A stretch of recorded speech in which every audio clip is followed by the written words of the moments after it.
Hi everyone. So this is our first video for the year. I just wanted to talk to you a little bit about polynomial functions, which is going to be the first major topic that we're going to be covering this year. So I've got three functions written down here, and these three functions all have something in common. And what they have in common is that they're all, right, polynomial functions. So all of these are polynomial functions, okay? So what is a polynomial function? Well, a polynomial function is going to be a function with a specific form. Okay, so let's talk about the form that they tend to take. So all polynomial functions have the form, okay, so they're all going to look like the following. So we're going to have f of x equals, so an times x to the power of n, okay, so we got one term, plus an minus 1, x to the power of n minus 1, second term, plus an minus 2, x to the power of n minus 2, which is a third term. And we basically keep going like this. We keep adding terms like this, okay, until we get to closer to the end, in which case we're going to have, plus a2x squared, plus a1x, plus a sub 0, or a naught, okay? So this looks pretty complicated, but it's just trying to encapsulate a pretty simple idea. What we have here is a bunch of terms, okay, that are being added together, right? And we don't know how many terms there are. That's actually going to depend on the polynomial in question. Some polynomials have more than others. But we have a bunch of different terms being added together. Now, every term, right, has specific parts. So we're going to talk about that in a moment. But I want to show you here that we've got one term up front, and then we've got two terms, right? And then we have 3, 4, and so on and so forth until we get to the last term. Okay, so each of these is a term. So let's take a look at that second term for a second, an minus 1 times x to the power of n minus 1. We're going to look at that one for a second. So it has two parts that we're concerned with. So here's the first part, right, a sub n minus 1. What that is it's just a number, right? So we're using a sub n minus 1 to just represent a number, okay? That number could be 4, it could be negative 12, it could be whatever, right? It's just a number. And what we call this is the coefficient of that term, okay? So each term has a coefficient. And then the other part is this part right here, okay? And we call that the variable part, okay? So the variable part will have the variable, oftentimes it'll be x, and then it will have an exponent. Okay, so it could be power of 2, power of 12, it could be lots of different things, okay?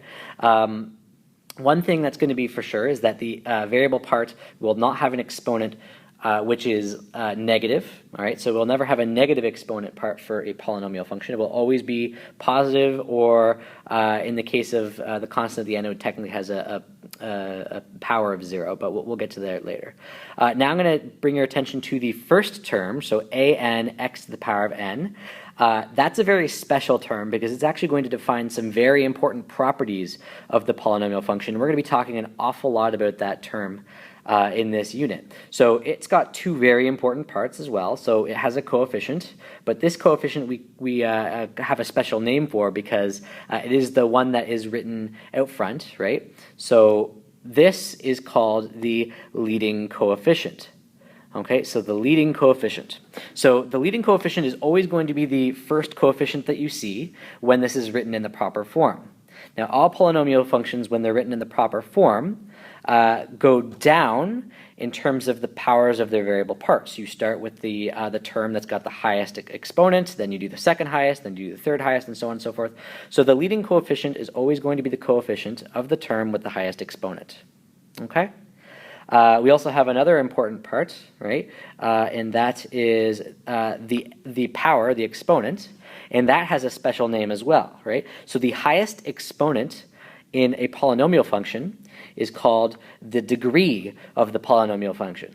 And as we're going to see over the next little bit, the leading coefficient of the polynomial function and the degree of the polynomial function actually define many of the characteristics of the polynomial function, all right? Eventually, we're going to be able to extract enough information from pretty much these two things, combined with a couple of other small things, to actually be able to graph polynomial functions. Okay, so that's kind of our intro to polynomial functions, but I would like to talk about another function. And that function is called the power function, or a class of functions called the power functions. So power functions also have a form, right? They're written in the form f of x is equal to a times x to the power of n. And you're going to notice that this looks kind of like what we just did, except for a lot less complicated. Now this a, right, that's the leading coefficient of a power function, right? So again, that's just going to be some number. And then the exponent n, that's going to be the degree of the power function in this case. All right.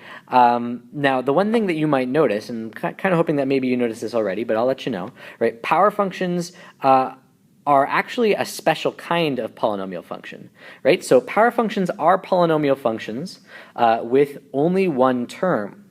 So if you have a polynomial function and it's only got one term, it is a power function. All right. But of course, you can have polynomial functions with many different terms. Okay, so this has just been a bit of an intro into polynomial functions in power functions. Take care, everybody.